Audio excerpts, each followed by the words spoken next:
was the fulfillment? I'm Christy Birchville, and we are coming to the end of chapter 5 in Daniel. We've been working through the book of Daniel, reading through and understanding all of the incredible truths that God has there, and specifically looking at leadership.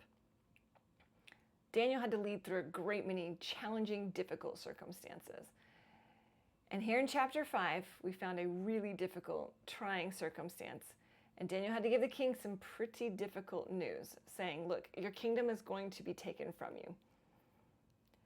We see that the king didn't really repent or anything. And we end with Daniel chapter 5, verses 30 and 31. Verse 30 says, that very night, Belshazzar, king of the Babylonians, was slain. That very night, God didn't waste any time in moving forward with the judgment that he had given to Belshazzar and let him know was going to happen. Less than a day passed before God made good on the result of the judgment of the king. King's killed. And another king and another kingdom actually end up taking its place. It can be really difficult sometimes understanding the timing of God's judgment. There are times when we see people do horrible things, and life continues on for them for years.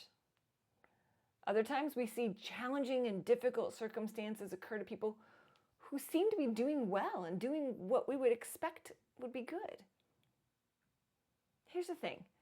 God sees all situations, and God knows the heart of every individual. God also moves in such a way to bring himself the most glory. Sometimes those moves are immediate, as was the case for King Belshazzar, and other times they're not. Either way, we can rest assured that the situation is completely handled by God, and we can trust him.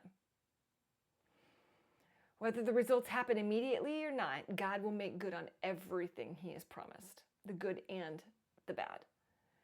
If the king had repented, would that have changed the outcome? We'll never know. But we can trust that God will move to glorify himself in every situation, and that we need to be responsible for responding to God. We don't want to be like Belshazzar. Make sure that we are listening to the messages of God, and that we are turning to him in every situation of our life, and that we are trusting God for the results in everything we do. We're going to continue on in chapter 6 tomorrow, so make sure you subscribe so you don't miss that.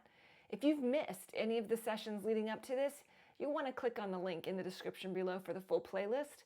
It goes through the entire book of Daniel up to this point, but make sure that you catch the information from chapter 5. Thank you so much, and we'll see you tomorrow.